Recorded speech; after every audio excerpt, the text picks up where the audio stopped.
नमस्कार, BDV news के इस बुलेटिन में आपके साथ मैं हूं स्वाति। शहर से जुड़ी खबरों को देखेंगे विस्तार से, लेकिन सबसे पहले एक नजर डालते हैं हेडलाइंस पर। धूमधाम से मनाई गई नर्मदा जयंती। गौरीघाट सहित अन्य नर्मदा तटों पर श्रद्धालुओं की रही भीड़। धार्मिक कार्यक्रमों का हुआ आयोजन। चुनरी एवं पालकी यात्रा में शामिल हुए लोक निर्माण मंत्री राकेश सिंह। गौरीघाट पहुंचकर किया नर्मदा पूजन। नगरीय विकास एवं आवास मंत्री कैलाश विजयवर्गीय ने भी नर्मदा महाआरती कर लिया आशीर्वाद। और आंगनबाड़ी सहायिकाओं एवं कार्यकर्ताओं ने की राष्ट्रव्यापी हड़ताल। सिविक सेंटर में कार्यकर्ताओं ने किया धरना प्रदर्शन।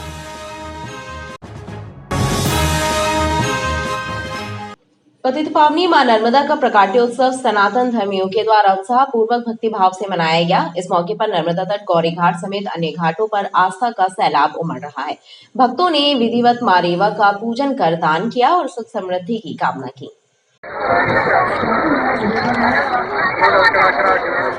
संस्कारधानी में नर्मदा जयंती की धूम रही। गौरीघाट सहित अन्य नर्मदा तटों पर बड़ी संख्या में पहुंचे भक्तों ने पतित पावनी मां नर्मदा के पावन जल में स्नान कर विधि विधान से मां रेवा की पूजा की और मां को प्रसाद एवं चुनरी भी अर्पित की।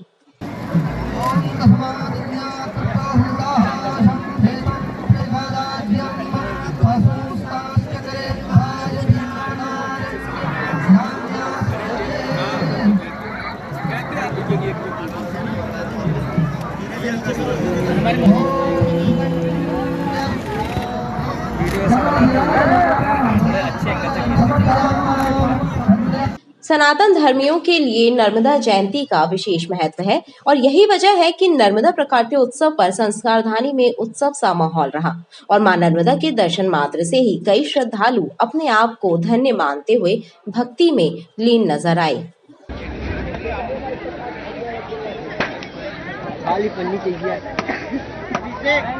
तदीय पाद पंकजम नमामि देवी नर्मदे। आज हम मां नर्मदा जयंती मनाने के लिए यहाँ पर आए हैं। हम सब ने बहुत अच्छे से माँ की आराधना पूजा पाठ की है। आज माँ का जन्मोत्सव है, प्राकट्योत्सव है। आज नर्मदा जी के प्राकट्य उत्सव पर हम सभी श्रद्धालु एकत्र हुए हैं। हम सभी ने मिलकर पूजन अर्चन और माता को भोग लगाया है। जबलपुर संस्कारधानी के लिए यह अत्यंत विशेष दिन होता है। आज माता नर्मदा का प्राकट्य उत्सव है। हम सभी श्रद्धालु बढ़ चढ़कर हिस्सा लेते हैं। जो हो सकता है माता की सेवा करते हैं और सभी परिवार के साथ माता का प्राकट्य उत्सव मनाते हैं। नर्मदा जयंती जबलपुर का एक बहुत फेमस और बहुत ऑस्पिशियस ओकेजन है, जिसमें हम सब आते हैं नर्मदा जी और ये त्योहार मनाते हैं। हमें बहुत अच्छा लगता है यहाँ आके। और जबलपुर के तो फेस्टिवल हर एक त्योहार यहाँ एक उत्सव है जो बहुत अच्छी तरीके से मनाया जाता है। पाटन से आए हैं हम लोग यहाँ पे माँ के दर्शन करने के लिए, माँ के दर्शन करने के लिए सभी भक्तजन यहाँ पे हम लोग चुनरी चढ़ाने आए थे माता की। हम लोग नर्मदा जयंती के उपलक्ष्य में आए हैं यहाँ पर। हाँ, और माता की चुनरी चढ़ाने आए हैं। इस अवसर पर धार्मिक कार्यक्रमों का भी आयोजन हुआ। वहीं श्रद्धालुओं की सुरक्षा के लिहाज से घाट पर होमगार्ड के जवान भी तैनात रहे। पुण्य सलीला मां रेवा के अवतरण दिवस पर स्वामी गिरीशानंद सरस्वती महाराज के सानिध्य में निकाली गई पालकी चुनरी यात्रा में लोक निर्माण मंत्री राकेश सिंह भी शामिल हुए और गौरीघाट पहुंचकर मां नर्मदा का पूजन अर्चन किया। मां नर्मदा के अवतरण दिवस पर रेत नाका से साकेत धाम के संस्थापक स्वामी गिरीशानंद सरस्वती महाराज के सानिध्य में नर्मदा चुनरी एवं पालकी यात्रा निकाली गई, जिसमें लोक निर्माण मंत्री राकेश सिंह सहित उत्तर मध्य विधायक अभिलाष पांडे सहित अन्य जनप्रतिनिधि और संत महंत एवं श्रद्धालु शामिल हुए।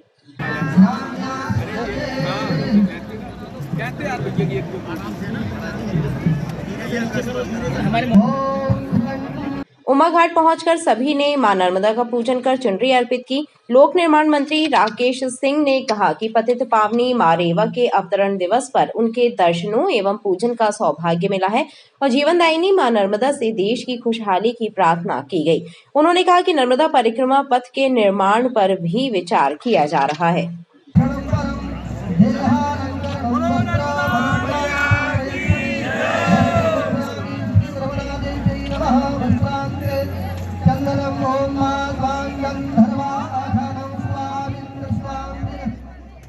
आज माँ का अवतरण दिवस है। जीवनदायिनी माँ, पुण्य सलीला माँ, जिनके दर्शन मात्र से पुण्य और मोक्ष की प्राप्ति होती है।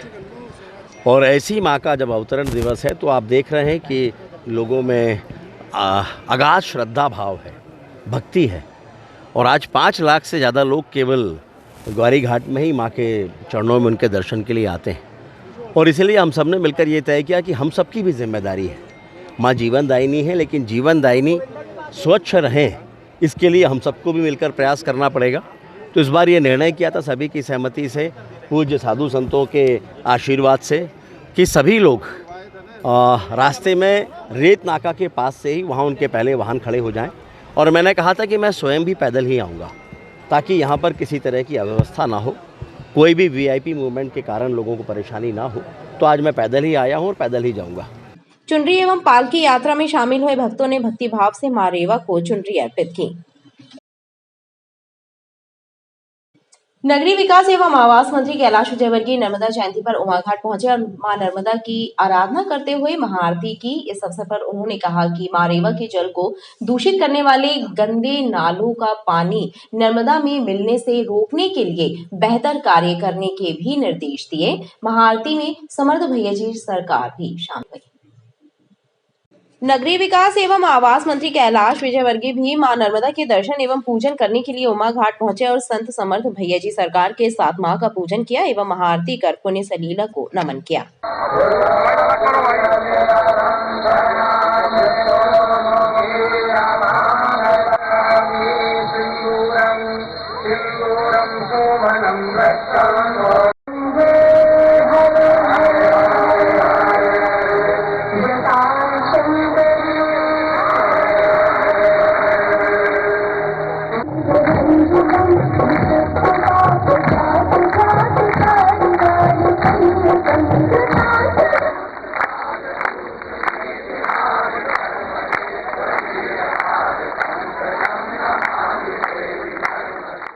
इस मौके पर नर्मदा मिशन के संस्थापक समर्थ भैया जी सरकार ने नर्मदा में मिल रहे गंदे नालों के पानी को रोकने की बात कही, जिस पर कैबिनेट मंत्री कैलाश विजयवर्गीय ने कहा कि इसके लिए भी बेहतर कार्य कराने का हवाला दिया। प्रथम नागरिक कैलाश खड़े हुए हैं, ये 10 दिन के अंदर पूरा हो गया।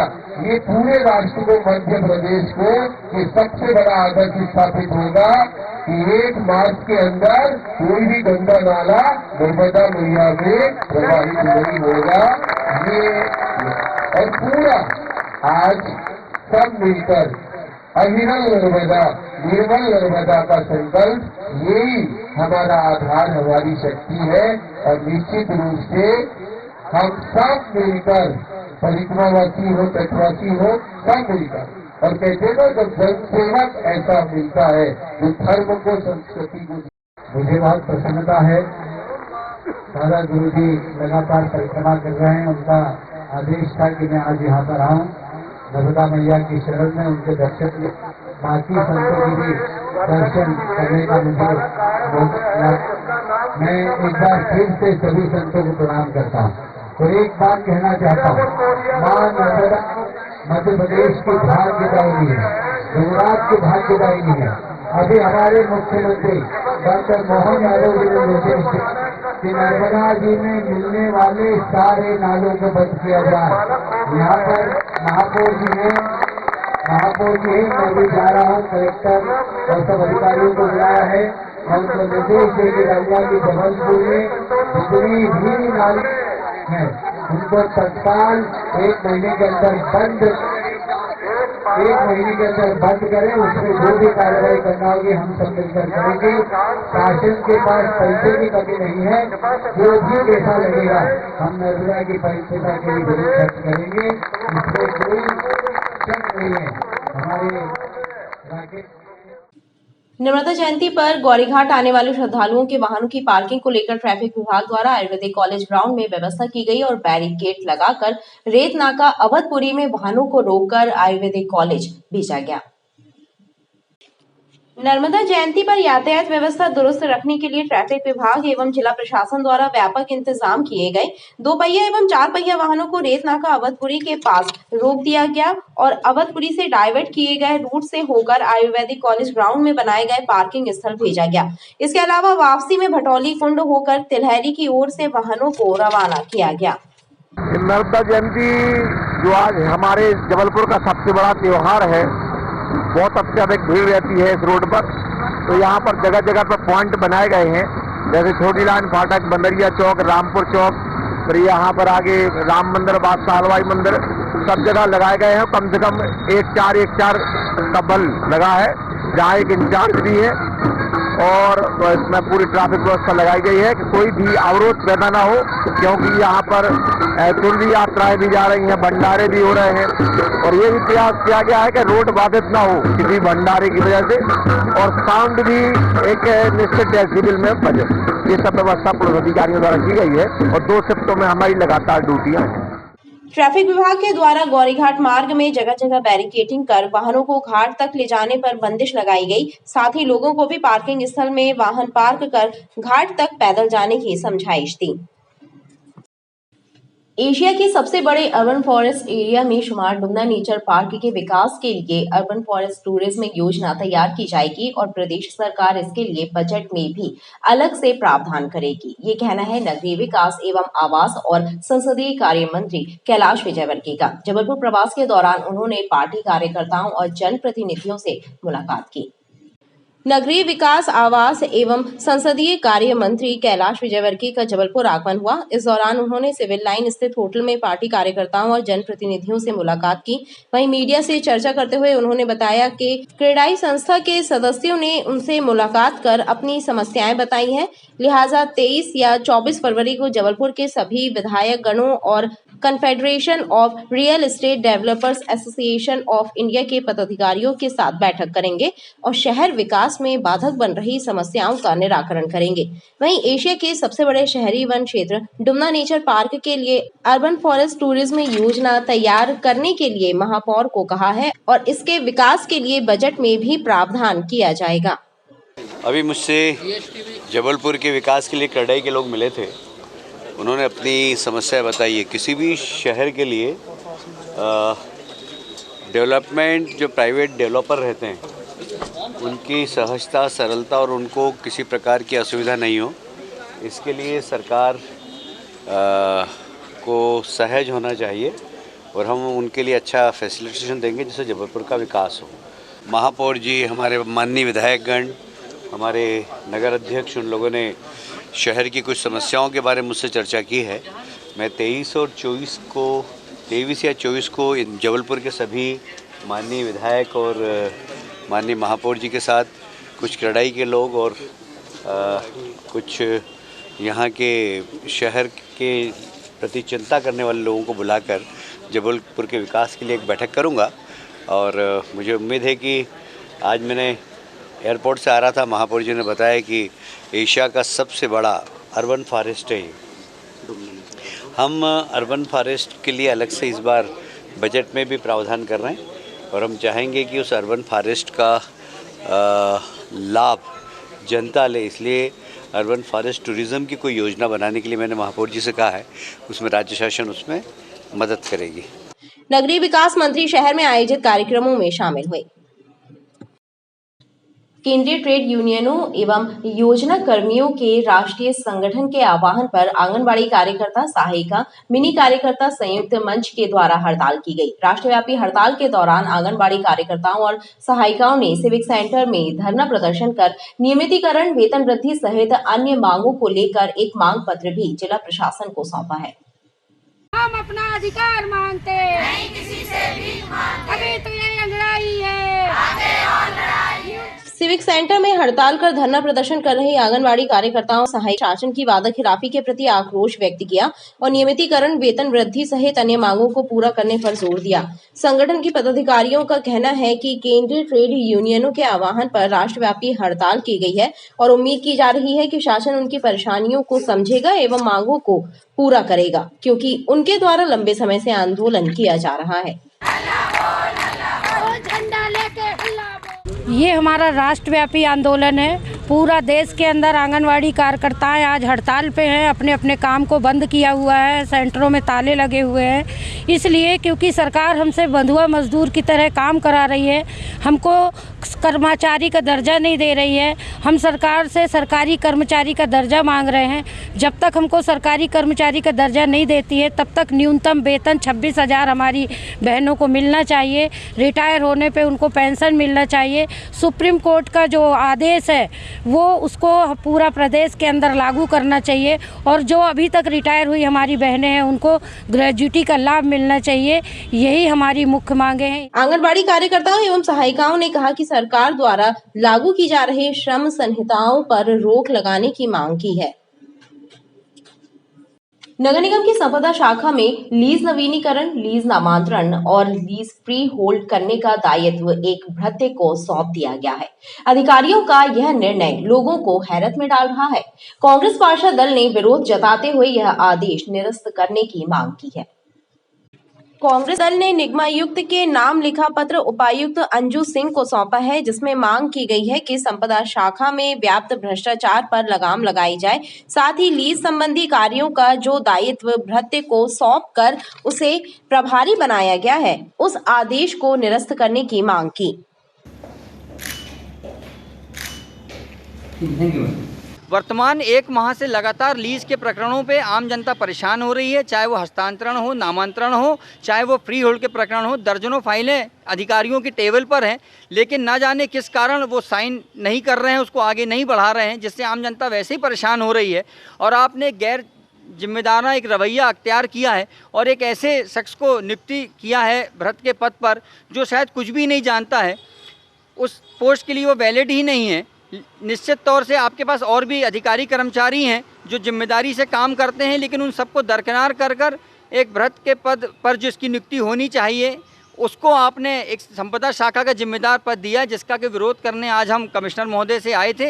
लेकिन कमिश्नर महोदय की अनुपस्थिति में अपर आयुक्त अंजू सिंह वकील जी को हमने अपना विरोध प्रकट किया, उनको ज्ञापन सौंपा है। अगर 24 घंटे के अंदर उस पद पर जो नियुक्त किया है भृत्य को, उसको तत्काल यहाँ से हटाकर कोई जिम्मेदार अधिकारी को नहीं बनाया जाता तो हम लोग प्रदर्शन करेंगे, महापौर के खिलाफ प्रदर्शन करेंगे। कांग्रेस पार्षद दल का कहना है कि यदि गफलतबाजी पर जल्द लगाम नहीं लगाई गई तो तीव्र आंदोलन किया जाएगा।